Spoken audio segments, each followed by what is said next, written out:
New York में Bloomberg global business forum में आज पीएम की होगी शिरकत। फोरम में पीएम करेंगे अहम तकरीर। न्यूयॉर्क में पीएम मोदी और अमेरिकी सदर डोनाल्ड ट्रंप की हुई मुलाकात। कई अहम उमूर पर हुई बातचीत। ट्रंप ने कहा कि दोनों मुल्कों के दरमियान जल्द होगी ट्रेड डील। डोनाल्ड ट्रंप ने कहा कि मुझे यकीन है कि जब मैं पीएम मोदी और इमरान खान आपस में मुलाकात करेंगे तो कुछ अच्छे नतीजे सामने आएंगे। ट्रंप ने पीएम मोदी की तारीफ की। कहा मोदी एक अजीम लीडर हैं। मोदी को फादर ऑफ इंडिया का दिया खिताब। ट्रंप ने कहा मोदी से पहले हिंदुस्तान में काफी फसाद था, उन्होंने बाप की तरह सारी चीजों को संभाला है। वहीं पीएम मोदी ने अमेरिकी सदर को ह्यूस्टन में हुए हाउडी मोदी प्रोग्राम की फ्रेम की हुई तस्वीर बतौर तोहफा दी। तस्वीर में दोनों रहनुमा एक दूसरे का हाथ पकड़कर आ रहे हैं नजर। ट्रंप और मोदी के दरमियान मीटिंग तकरीबन 30 से 45 मिनट तक चली। मीटिंग में दहशतगर्दी की भी हुई बातचीत। खारजी सेक्रेटरी विजय गोयल ने दी इत्तला।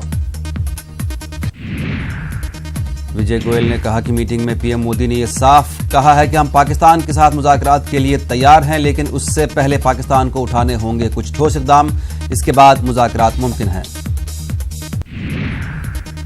अमेरिकी सदर डोनाल्ड ट्रंप ने कहा है कि मोदी पाकिस्तान की सरजमीन पर फलने फूलने वाले इस्लामी दहशतगर्दी से निपटने के अहल हैं। दो तरफा इजलास से पहले हिंदुस्तानी सहाफ़ियों के सवालों के जवाब में कहा, मैं जानता हूं कि आपके वज़ीर आज़म इस्लामी दहशतगर्दी से निपट लेंगे। अमेरिकी सदर डोनाल्ड ट्रंप ने कहा कि अमेरिका और हिंदुस्तान अपने शहरियों की हिफाजत करना जानते हैं। ट्रंप ने कहा शिद्दत पसंद इस्लामी दहशतगर्दी के खतरे से है बेगुनाह शहरियों को खतरा और हम उनकी हिफाजत करने के लिए हैं अहम वादेबंद। पाकिस्तान के वजीर आज़म इमरान खान और अमेरिकी सदर डोनाल्ड ट्रंप की हुई मुलाकात। ट्रंप ने कहा जम्मू कश्मीर मामले पर सालसी करने के लिए हूं तैयार। पाकिस्तानी मकबूजा कश्मीर में आए जलजले ने मचाई तबाही। 26 अफराद हलाक, 300 से ज़ायद जख्मी। जोरदार जलजले से मकबूजा कश्मीर के कई इलाकों में कई मकानात को पहुंचा नुकसान। कई सड़कें टूट गईं। जहलम से मुल्हिक शाहराह मुकम्मल तबाह। दीवारें टूटने से कई गाड़ियों को हुआ नुकसान। जलजले में सड़क में शिगाफ पड़ने से जहलम का पानी कई इलाकों में हुआ दाखिल। पाकिस्तानी मकबूजा कश्मीर के मीरपुर में 80% से ज्यादा इलाके बिजली से महरूम। मीरपुर में आज तालीमी इदारों में छुट्टी का किया गया ऐलान। कर्नाटक के 70 नाअहल हुए एमएलएज का मामला आज सुप्रीम कोर्ट में होगी अहम सुनवाई। इन एमएलएज की अर्जी पर आज सुप्रीम कोर्ट में होगी सुनवाई। ये एमएलए रियासत की 15 असेंबली सीटों पर लड़ना चाहते हैं इलेक्शन। आईएनएक्स मीडिया मामले में आज दिल्ली की हाई कोर्ट में होगी सुनवाई। कल अदालत में चिदम्बरम के वकील ने सरकारी दस्तावेजात किए थे पेश। अदालत ने एफिडेविट के जरिए दस्तावेजात के माखज़ को सामने लाने को कहा। Commissioner of metro rail safety आज दिल्ली मेट्रो के द्वारका नजफगढ़ सेक्शन का लेंगे जायजा। सीएम आरएस जनक कुमार गर्ग लेंगे जायजा। दिल्ली मेट्रो रेल कॉरपोरेशन के तर्जुमान ने दी इत्तला। उड़ीसा के देवगढ़ के एक गांव से 6 अफराद को किया गया गिरफ्तार। इन अफराद के जेर कब्जा तेंदुए की खाल को किया गया बरामद।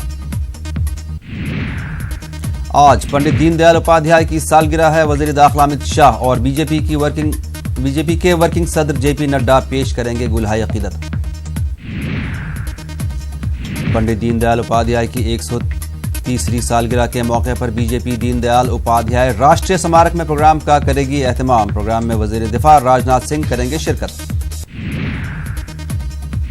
मुजफ्फरपुर शेल्टर होम वारदात के मुलजिम ब्रजेश ठाकुर पर शिकंजा कसता जा रहा है। ईडी ने ब्रजेश ठाकुर के बालिका गृह कार्यालय और होटल समेत 12 जायदादों को किया सील।